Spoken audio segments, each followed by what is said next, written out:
There are something like 70,000 or 90,000 laws in Italy and only 5,000 in France or Germany. Tax laws. Just laws in general. Their life is very regulated. But I think that what many Italians don't know, because it hasn't been publicized, is that the kind of bribery and the kind of corner cutting that Berlusconi and his company has done is on an entirely different scale. That's not being reported to the Italian people in detail. It is reported, but it's, for example, never explained on TV. So that, for example, what you'll get on TV is Berlusconi or one of his lawyers saying, "This is outrageous. They've invented an entire case based on no evidence."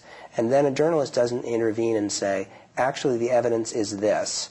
And there are two ways of looking at this case. You only get, he's been accused of bribing a judge, a contradiction of that charge by saying it's invented, and no independent analysis of what the facts are. Do you regard the newspapers, as opposed to the television, as free in Italy? And haven't they been some of the primary critics of Berlusconi? Well, they have, but it's interesting. Berlusconi doesn't much worry about newspapers that are, or magazines that are sort of clearly on the left.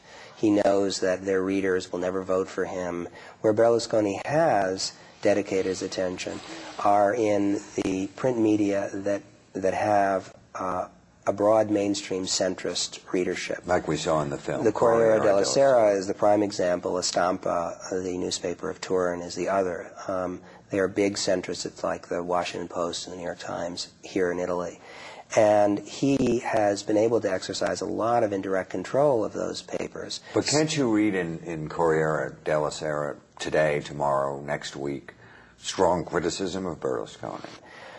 You would think that that would happen in any in a naturally free press, and that has not happened in Italy. So that as a result, the average sort of center voter doesn't quite know what to believe. I think actually, if they examine them closely, they'd be quite shocked. Well, we found that very interesting in the film, that you had his lawyers, his very own lawyers in his trial, going back as parliamentarians to change the laws to his advantage. Could that happen in any other country, or is that pretty unique to Italy? Maybe somewhere in South America, but I'm not aware of it happening in any advanced democracy.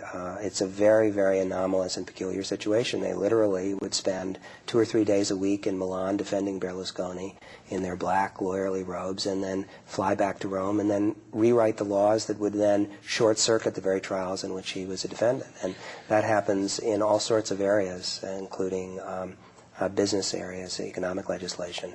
How much do you think the Berlusconi model is playing out in other parts of the world? Well, I think the thing that makes Berlusconi a really interesting, important figure is that he crystallizes in a very dramatic way problems and issues that exist in all modern democracies now, in every society, including ours.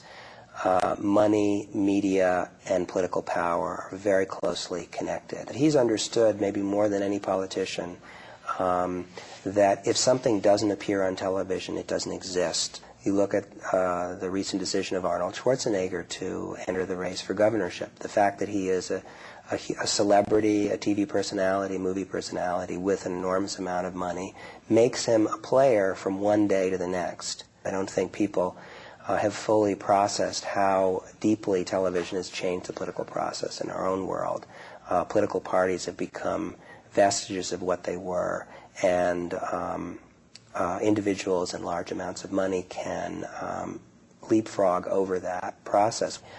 In Italy, it exists in a much kind of neuter and cruder way, but I think people everywhere in this country as well have a very dismaying feeling that politics is going over their heads, is being decided by wealthy interests that don't take them into consideration, and are bending the legislative process in their own behalf. People get used to that and say, well, if they can do that in Italy, then what's the big deal if I do it to a lesser degree here in France or in England or in this country? And so I think it's setting precedents that are unhealthy for democracy. Alexander Stilla, thank you for joining us. Thanks for having me. Next time on Wide Angle, South Africa. 10 years after apartheid, the country has failed to deliver prosperity for the black majority. They do not see that we don't have jobs. Now the government has a new plan to spread the wealth. Will black economic empowerment improve the odds for South Africa's majority? On the next Wide Angle. Stay with Wide Angle at PBS Online. Explore Berlusconi's media empire. Learn about Italy's